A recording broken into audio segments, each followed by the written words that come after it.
আসসালামু আলাইকুম। কোরবানির ঈদে মাংস দিয়ে খাওয়ার জন্য কোন ধরনের রুটি বানাবেন সেটা নিয়ে টেনশন করছেন?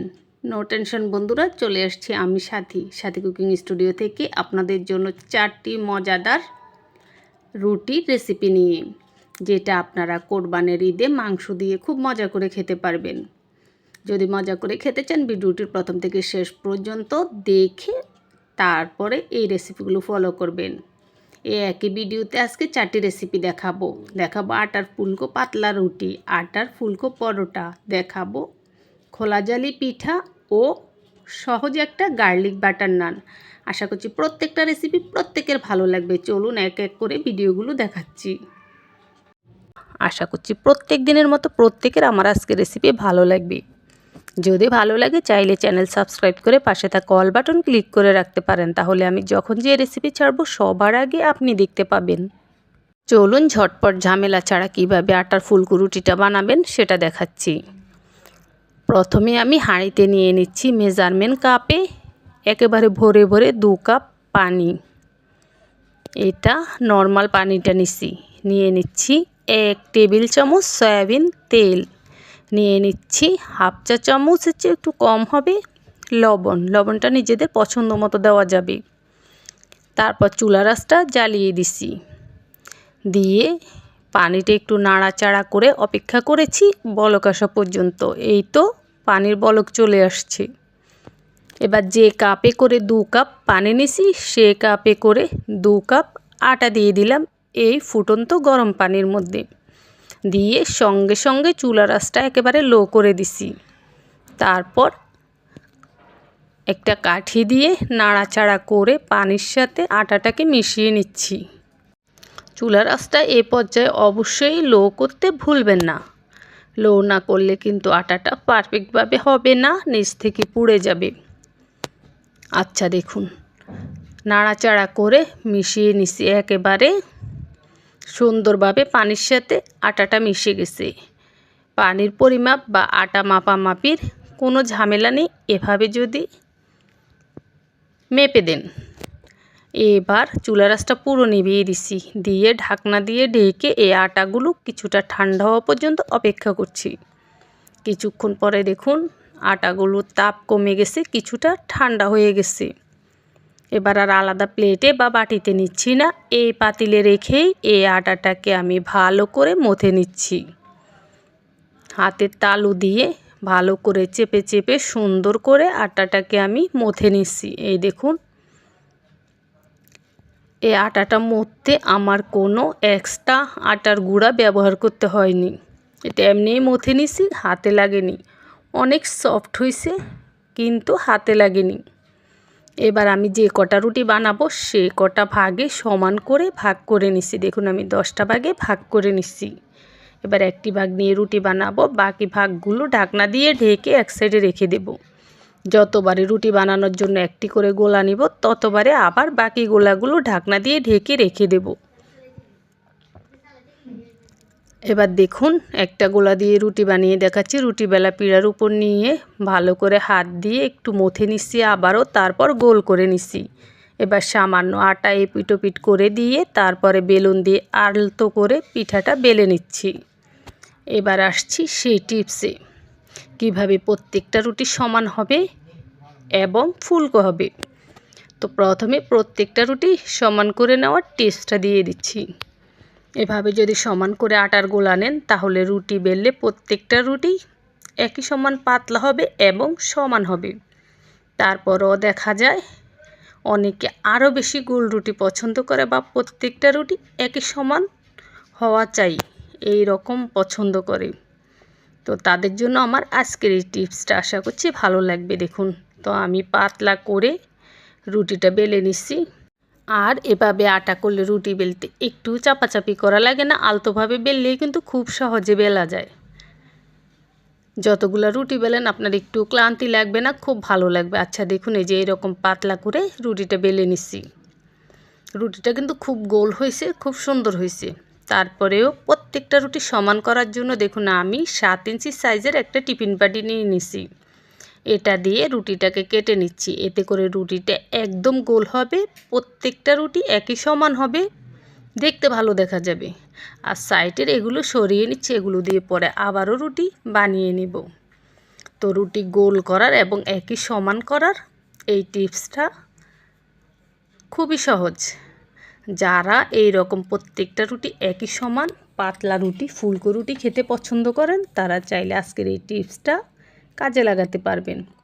তো আমি একইভাবে সবগুলো রুটি বানিয়ে এই প্লেটে নিয়ে নিছি। এভাবে একটার উপর একটা নিলে এই রুটিগুলো লাগবে না, কারণ আমি আটাটা যেভাবে করেছি এভাবে রুটিগুলো খুব পাতলা করে বেলা যায়, হাতে লাগে না, এবং একসাথে অনেকগুলো রুটি রাখলে এগুলো একটার গায়ে একটা লাগে না। আচ্ছা, এবার রুটিটা আমি ভেজে দেখাচ্ছি কিভাবে ফুলকো করবেন, মনোযোগ দিয়ে দেখুন। চুলার আঁচটা একেবারে হাইতে করে জ্বালিয়ে দিছি। তাওয়াটা যখন গরম হয়ে গেছে রুটিটা দিয়ে দিছি। তারপর রুটির এক সাইড যখন ভালোভাবে হয়ে যাবে তখন উল্টে দিতে হবে। এভাবে দু একটা উল্টানি দিলেই রুটিটা দেখবেন নিচে থেকেই একদম ফুলে এরকম বালিশের মতো হয়ে গেছে। বাস এই তো, এভাবেই বাজারের দোকানের কেনা খোলা যে সাদা আটাটা সে আটা দিয়ে আমি এত সুন্দর এই ফুলকো রুটিগুলো বানিয়ে নিছি। প্রত্যেকটা রুটি সমান হয়েছে, প্রত্যেকটা রুটি ফুলকো হয়েছে, এবং এই রুটিটা খেতে অনেক সফট হবে। আমি যেভাবে বানিয়েছি সেভাবে যদি পরোটা বানান প্রত্যেকটি পরোটা বালিশের মতো ফুলবে আর খেতে হবে অনেক বেশি মজা। যারা পরোটা খেতে ভালোবাসেন আশা করছি আজকে তুলতুলে সফট লেয়ার বিশিষ্ট মজাদার এই পরোটাটি সকলের ভালো লাগবে। যদি ভালো লাগে চাইলে চ্যানেল সাবস্ক্রাইব করে পাশে থাকা অল বাটন ক্লিক করে রাখতে পারেন, তাহলে আমি যখন যে রেসিপি ছাড়ব সবার আগে আপনি দেখতে পাবেন। আর লাইক কমেন্ট করে যাবেন, ফ্রেন্ডস ফ্যামিলির সাথে ভিডিওটা শেয়ার করবেন। চলুন দেখাচ্ছি। প্রিয় বন্ধুরা, আজকের পরোটা বানানোর জন্য আমি নিয়ে নিচ্ছি মেজারমেন্ট কাপে 3 কাপ আটা। এটা বাজারের কেনা যে খোলা আটাটা পাওয়া যায় সেটা। আটাটা চেলে নিচ্ছি। এবার নিয়ে নিচ্ছি হাফ চা চামচ লবণ। লবণটা নিজেদের টেস্ট অনুযায়ী দেওয়া যাবে। এবার অল্প অল্প গরম পানি দিয়ে এই আটাটা মাখবো। পানিটা একেবারে ফুটন্ত গরম পানি। পানি ফুটিয়ে তারপরে এরকম অল্প অল্প করে দিয়ে আটা মাখতে হবে, একবারে দেওয়া যাবে না। অল্প অল্প দিতে হবে আর মাখতে হবে। একবারে দিলে আটাটা বেশি সেদ্ধ হয়ে যাবে, যার কারণে পরোটাটা ফুলবে না, যার কারণে পরোটার টেস্টটা ভালো লাগবে না, একেবারে নরম নরম লাগবে খেতে গেলে। তাই অল্প অল্প করে দিবেন আর মাখবেন। তো দেখুন আমি অল্প অল্প করে পানি দিয়ে একটা কাঠি দিয়ে আটাগুলো মেখে নিচ্ছি, কারণ গরম গরম পানিতে হাত দেওয়া যায় না, হাতটা পুড়ে যাবে। তারপর এবার আস্তে আস্তে হাত দিয়ে মেখে নিচ্ছি। ঠিক এই রকম করে আটাটা মেখে নিচ্ছি। শক্ত না নরমও না, রুটি বেলতে আমরা যেরকম আটা বানাই ঠিক সেরকম। এবার এই আটাটাকে সমান করে ভাগ করে নিচ্ছি। এভাবে ভাগ করে নিলে সুবিধা হচ্ছে প্রত্যেকটা পরোটা সমান হবে, দেখতে ভালো দেখা যাবে। আজকের এই আটাটা দিয়ে আমি 9টি পরোটা বানাবো, এখানে 9টি ভাগে ভাগ করছি। এবার একটি ভাগ নিয়ে নিচ্ছি। দেখুন একটু আটা দিয়ে একটা রুটি বেলে নিচ্ছি। রুটিটা গোল হতে হবে সেরকম কিছু নেই, বড় সাইজের পাতলা একটা রুটি বানিয়ে নেব। তো বড় সাইজের পাতলা রুটি বানিয়ে নিছি। দেখুন কী রকম পাতলা, এটা দেখে বুঝে নিতে হবে। এবার 1 চা চামচ তেল দিয়ে দিচ্ছি এই রুটিটার উপর। তারপর ব্রাশ দিয়ে পুরো রুটিটায় তেলটা মেখে নিচ্ছি। এই কাজটা হাত দিয়ে করতে পারবেন। অল সাইডে যেন তেলটা ভালোভাবে লাগে সেদিকে খেয়াল রাখতে হবে।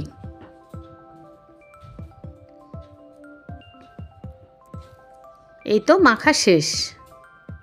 এবার নিয়ে নিচ্ছি 1 চা চামচের মতো আটা। আটাটা ঠিক এভাবে দিতে হবে, খেয়াল করুন। আটাটা দিয়ে অনেকে আছে ডোলে রুটির মধ্যে মেখে দেয়, সেরকম চলবে না। আমি যেভাবে দিচ্ছি ঠিক সেভাবে আটাটা ছিটিয়ে দিতে হবে। তারপর আলতোভাবে এভাবে একটু নাড়াচাড়া করে মিশিয়ে দিতে হবে। এবার ভাঁজ দিয়ে দিচ্ছি। প্রথম ভাঁজটা দেওয়ার পরে এই ভাঁজের উপরে আবারও তেল ব্রাশ করে দিতে হবে। তারপর দ্বিতীয় ভাঁজটা দিতে হবে। বন্ধুরা, আপনারা প্রত্যেকটা টিপস খেয়াল করে পুরো ভিডিওটা দেখবেন। একবার শিখে ফেললেই তো পরোটা বানানো শিখে ফেলা হয়ে যাবে টেস্ট করে, বারবার আর দেখতে হবে না। আর কোথাও ভিডিও একটু বাদ দিলে পরে কিন্তু ফুল টেস্টটা পাবেন না, বলবেন যে কী শিখিয়েছিল, পরোটাটা ভালো হয়নি বা প্রত্যেকটা পরোটা ফুলেনি। আচ্ছা, আরেকটা ভাঁজ দিয়ে আবারও তেল ব্রাশ করে দিছি। এবার দেখুন উল্টো দিক থেকে ভাঁজ দিয়ে আবারও ওপাশ থেকে ভাঁজ দিয়ে দিলাম। এই পরোটাটা আমরা সকলেই বানাতে পারি, কিন্তু কিছু টিপসের জন্য প্রত্যেকটা পরোটা ফুলে না বা বানানোর পর শক্ত হয়ে থাকে বা বেশি নরম হয়ে যায়, খেতে ভালো লাগে না এই আর কি। তো এভাবে আমি প্রত্যেকটা পরোটার ভাঁজ দিয়ে এই প্লেটে নিয়ে নিছি। যেহেতু আটা করতে গরম পানি ব্যবহার করেছি, তাই একটার উপরে একটা রাখলে এগুলো লেগে যাবে না। এই যে দেখুন,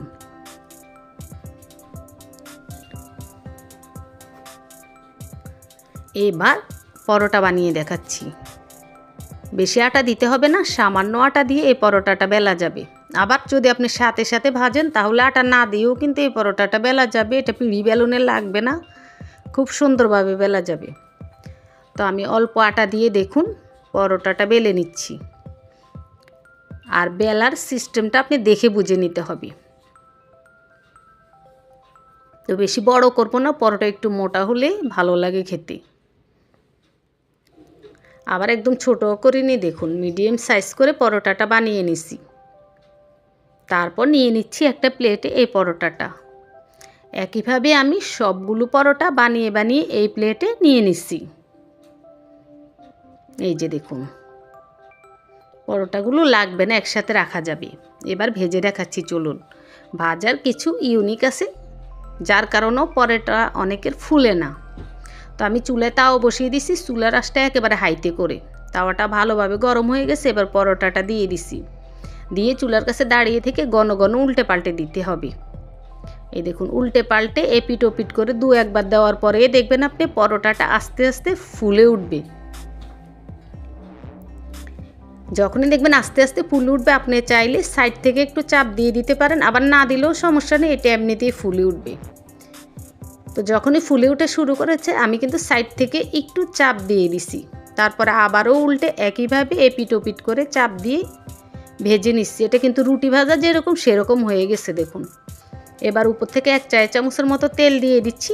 তারপর আমরা পরোটা যেভাবে ভাজি এপিট ওপিট করে নিজেদের মনের মতো সুন্দর করে একটু ভাজা ভাজা কালার আসা পর্যন্ত ভেজে নিচ্ছি।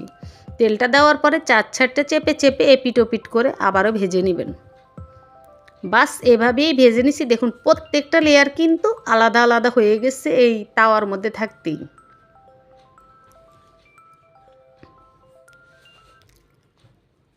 এখানেই শেষ নয়, পুরো পরোটার ভিডিওটা দেখবেন, আরও টিপস আছে।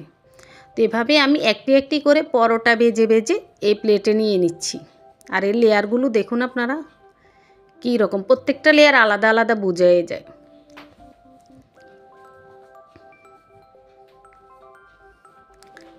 আবারও আমি আরেকটা পরোটাও ভেজে নিচ্ছি। এভাবে আমি আরেকটা পরোটাও ভেজে নিচ্ছি। এভাবে আমি একটি একটি করে পরোটা ভাজবো, আর এই পরোটাগুলোর উপরে একটার উপরে একটা রাখবো।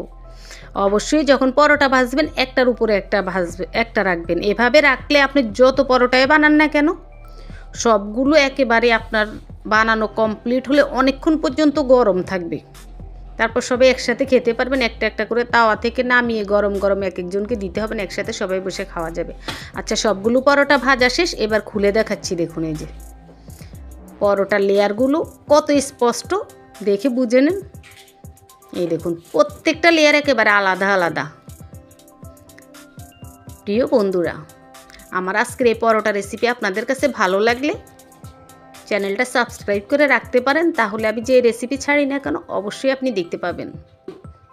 আর যদি আরও বেশি ভালো লাগে তাহলে আপনার বন্ধুবান্ধবের সাথে এটা শেয়ার করবেন। ভালো থাকবেন, আল্লাহ হাফেজ।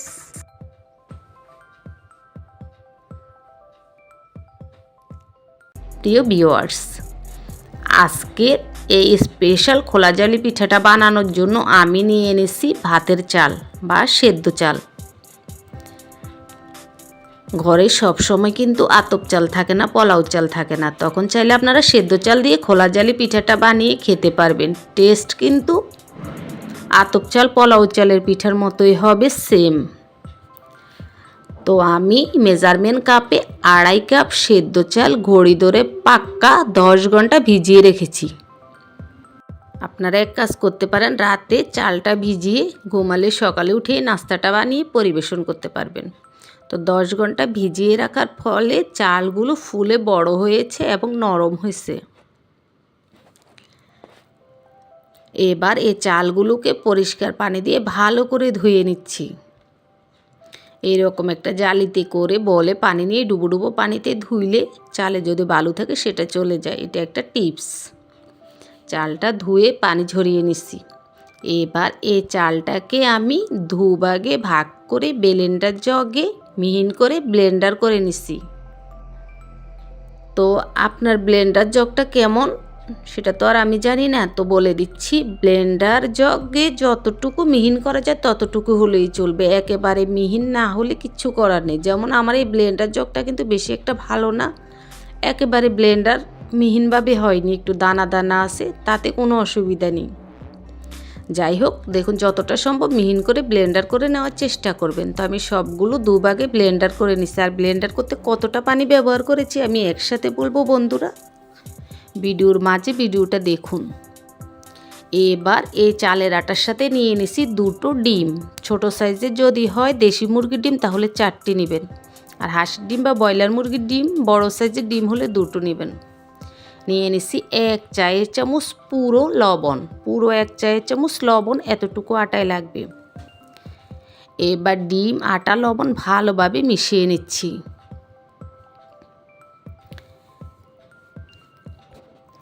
আরেকটা কথা, সেটা হচ্ছে আমি মেজারমেন্ট কাপ মেপে চালটা মেপে নিছি। সবার ঘরে তো আর মেজারমেন্ট কাপ থাকে না, ক্ষেত্রে একটা টিপস দিয়ে দিচ্ছি। সেটা হচ্ছে আপনারা বাটি, গ্লাস বা বাসার যে কোনো কাপ মেপে নেবেন। মেপে নিলে সুবিধা হবে। আমি পানির পরিমাপটা বলে দেব, আপনারা যখন পিঠাটা বানাতে যাবেন, পিঠাটা বানাতে গিয়ে কোনো অসুবিধা হবে না, একই পরিমাপে পিঠাটা হয়ে যাবে। আচ্ছা দেখুন, আমি ভালোভাবে ডিমটা মিশিয়ে নিচ্ছি, নিয়ে আবারও অল্প অল্প পানি দিয়ে চালের আটাটা মেখে নিচ্ছি। মোট কতটুকু পানি দিচ্ছি একটু পরে বলছি, একসাথে বলবো তাহলে আপনারা বুঝতে সুবিধা হবে। খুব ভালোভাবে মিশিয়ে নিতে হবে। দেখুন, এভাবে চামচ দিয়ে ঘুরিয়ে ঘুরিয়ে মেশাবেন, তাহলে এর মধ্যে একটা আঠালো ভাব আসবে, যার কারণে পিঠা জালি জালি হবে এবং পিঠাটা অনেক সফট হবে, খেতে অনেক ভালো লাগবে। তো আমার মেখে নেওয়া শেষ। মেখে নেওয়ার পর এর ঘনত্ব এতটুকু হয়েছে, এই যে দেখুন। এবার যেটা করব, এই চালের আটাটাকে ঢাকনা দিয়ে ঢেকে ঘড়ি ধরে পাক্কা 30 মিনিট রেস্টে রেখে দেব। 30 মিনিট শেষ।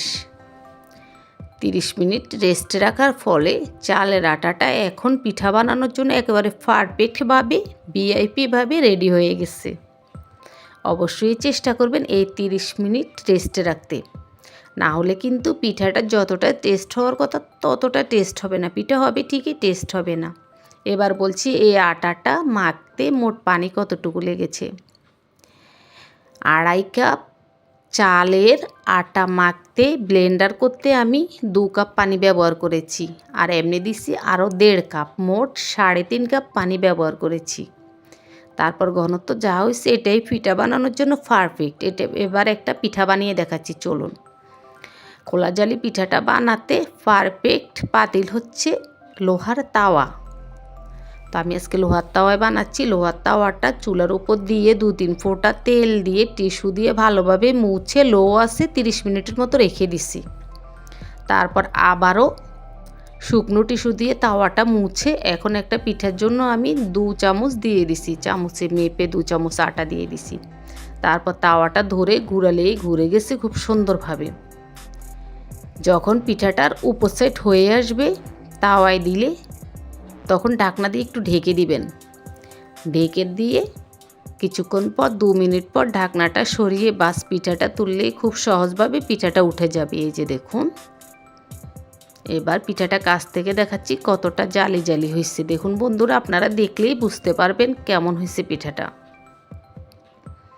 এই একইভাবে আমি প্রত্যেকটা পিঠা বানিয়ে নেব।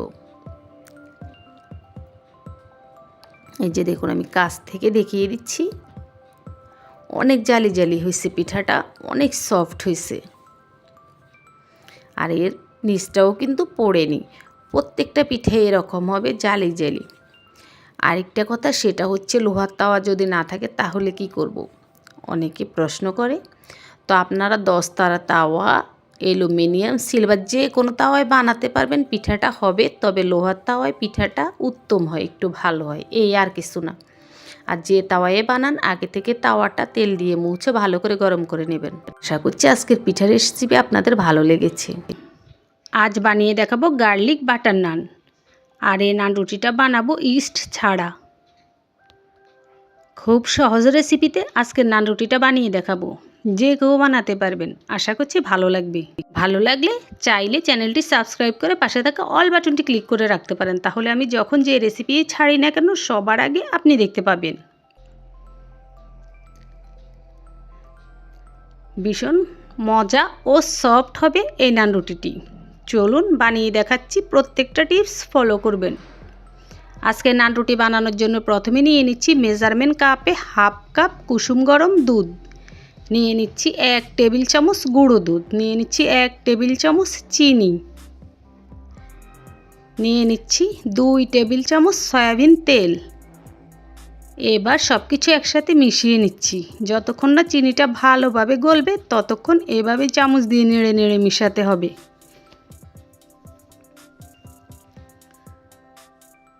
দেখুন মিশিয়ে নেওয়া শেষ, চিনিটা এরই মধ্যে ভালোভাবে গলে মিশে গেছে। ঠিক এ পর্যায়ে দিয়ে দেব 1 চা চামচ লেবুর রস। ছোট চায়ের চামচে দিছি, বড় চায়ের চামচে দিলে হাফ চা চামচ দিবেন। আমার এই চামচটা অনেক ছোট, খেয়াল করুন।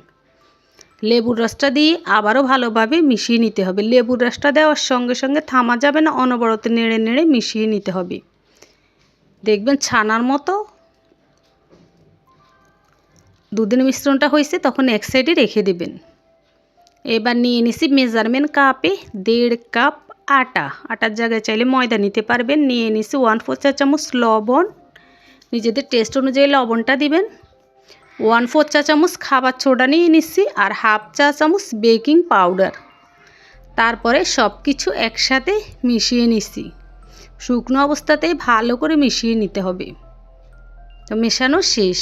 এবার আগে থেকে রেডি করে রাখা সেই দুধটা অল্প অল্প করে দিয়ে নান রুটির জন্য এই আটাটা মাখবো। তো মাখার আগে আবারও একটু নেড়ে চেড়ে নিতে হবে। তারপর দেখুন অল্প অল্প করে দিচ্ছি আর মাখছি, একবারে বেশি দেবেন না। কারণ অনেক সময় দেখা যায় আলতো করে আটা তোলা হয়, বেশি আলতো করে, যার কারণে এই যে একটু ভেজা ভেজা হয়ে যাবে, তাই আস্তে আস্তে মাখতে হবে। তো আমি অল্প অল্প করে দিয়ে পুরো হাফ কাপ দুধের মিশ্রণটাই লেগেছে মেখে নিচ্ছি। শেষ পর্যায়ে এখন দেখুন আমি আরও 1 চা চামচ আটা দিয়ে ভালোভাবে মেখে নিছি। মোট 1.5 কাপ, আরও 1 চা চামচ আটা লেগেছে। তারপর এখন দেখুন আমার হাতটা এবং বাটিটা ক্লিন হয়ে গেছে। ঠিক এই রকম হবে মাখার পরে। এই আটাটা শক্ত করে মাখা যাবে না, সফট। আর কোনো কিছু চিন্তা করতে হবে না, পরিমাপটা ঠিক রাখবেন, তাহলে আমার মতোই হবে ডোটা। এবার ঢাকনা দিয়ে ঢেকে ঘড়ি ধরে পাক্কা 20 মিনিট রেখে দিছি। 20 মিনিট পর ঢাকনাটা সরিয়ে নিছি। দেখেন ইস্ট দিলে যেরকম আটাটা ফুললে ডাবল হয়, এই আটাটা কিন্তু সেরকম ফুলবে না, তবে অনেক সফট হবে, কিছুটা ফুলবে সামান্য। তো 20 মিনিট রেস্টে রাখার পরে এবার আবারও মথে নিছি। তারপর যে কটা নান বানাবেন সে কটা ভাগে ভাগ করে নিতে হবে। তো আজকের এই আটাটা দিয়ে আমি মিডিয়াম সাইজের করে 6টি নান বানাবো। তার জন্য একটা ছুরি দিয়ে কেটে 6 ভাগে ভাগ করে নিচ্ছি। এবার দেখুন একটি একটি টুকরা হাতে নিচ্ছি আর এইভাবে গোল করে পেঁচিয়ে গোল করে নিচ্ছি। খুব সহজে, একটু স্কিনে খেয়াল করুন তাহলেই বুঝতে পারবেন। একটি একটি করে গোল করে এই প্লেটে সবগুলো নিয়ে নিচ্ছি। তো যারা নতুন বুঝে না তাদের জন্য আমি আবারও একটি গোল করে দেখাচ্ছি। এই যে দেখুন, ঠিক একইভাবে আমি প্রত্যেকটা গোল করে নেব আর এই প্লেটে রাখবো।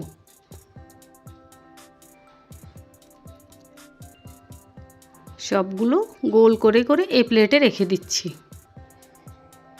এবার সাথে সাথে বেলা যাবে না, এবার এগুলোকে ঢাকনা দিয়ে ঢেকে ঘড়ি ধরে পাক্কা 30 মিনিট রেখে দেব এভাবে।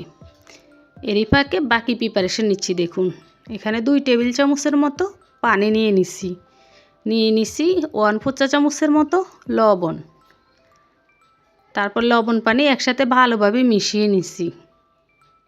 এই যে দেখুন এই কাপে এগুলো এভাবে থাকবে।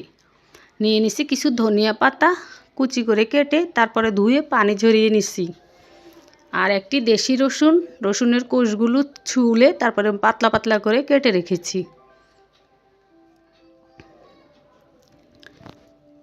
এগুলো এক সাইডে রেখে দিচ্ছি। ফিরে আসব 30 মিনিট পর। 30 মিনিট হয়ে গেছে। এরই মধ্যে দেখুন নান বানানোর জন্য এই গোলাগুলো পুরো রেডি। এবার একটি একটি করে নেব আর বানাবো। একটি গোলা নিয়ে নিছি। এবার অল্প আটা দিতে হবে, বেশি দিতে হবে না। আমার এখানে একটু বেশি পড়ে গেছে, আরও কম দিবেন। দিয়ে প্রথমে হাত দিয়ে এভাবে একটু চেপটা করে নিতে হবে। তারপর বেলুন দিয়ে আলতো হাতে বেললেই খুব সহজে বেলা যাবে। এই দেখুন আলতো হাতে ঘুরিয়ে ঘুরিয়ে। এটা একেবারে গোল হতে হবে, লম্বা হতে হবে সেরকম কিচ্ছু নেই। এই যে মোটা সাইজের একটি রুটি বেলে নিতে হবে। দেখুন কতটা মোটা বেলেছি এরকম। তারপরে এবার আগে থেকে ধনিয়া পাতা রসুন যে কেটে রেখেছি সেখান থেকে কিছুটা রসুনের টুকরো নিয়ে রুটির উপরে দিয়ে দিচ্ছি। এই যে এভাবে একটু ছড়িয়ে ছিটিয়ে দিতে হবে।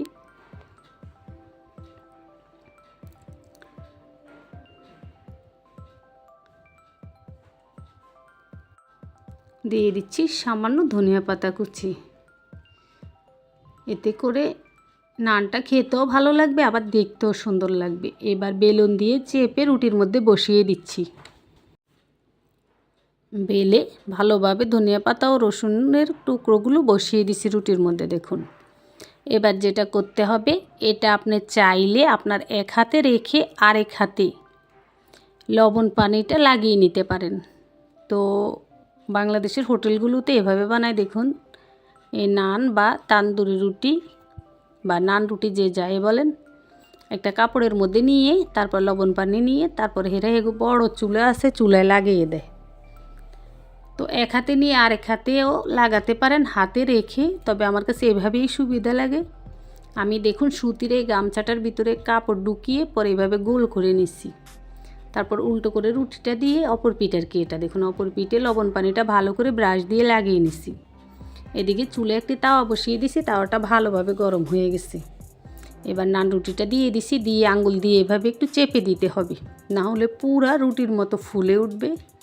তো এভাবে চেপে দিয়ে চুলার আঁচটা লো করে কিছুক্ষণ অপেক্ষা করতে হবে। কিছুক্ষণের মধ্যেই দেখবেন নান রুটির মতো, মানে আমরা কিনে খাই যে নান রুটিগুলো ঠিক সেরকম হোটেলের মতো এই নান রুটিগুলোরও বাবল চুষছে। দেখুন চারদিক থেকে ফুলে ফুলে উঠছে।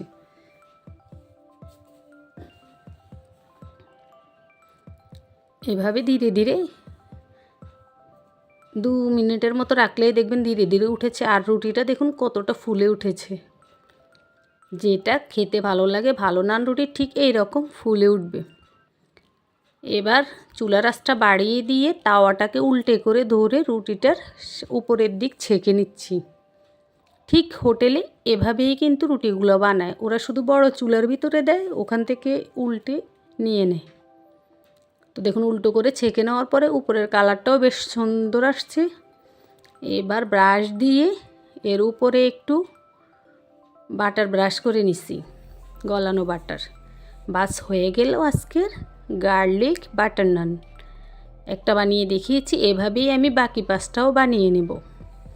এবার দেখুন এই নান রুটিটার পেছন সাইডটা কেমন আপনাদেরকে দেখিয়ে দিচ্ছি, তাহলে বুঝতে পারবেন কতটা ভালো হয়েছে। এই দেখুন উপরটা ফুলকো অনেক সফট, আর নিচটা দেখুন খুবই মুচমুচে। একেবারে হোটেলের নান রুটির চেয়ে অনেক বেশি ভালো হয়েছে এই নান রুটিটা, আর অনেক বেশি সফট। এই দেখুন ছিঁড়ে দেখাচ্ছি, আশা করছি আমার ছিঁড়াটা দেখেই বুঝতে পারছেন কতটা ভালো হয়েছে। আপনারা স্ক্রিনে দেখে বা আমার কথা শুনে যদি বিশ্বাস হয় ভালো লাগে, এই নান রুটিটা বাসায় ট্রাই করবেন।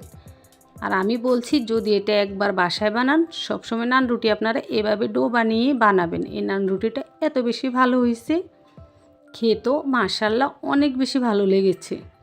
তো ভালো থাকবেন, সুস্থ থাকবেন, ফ্রেন্ডস ফ্যামিলির সাথে শেয়ার করবেন ভিডিওটা।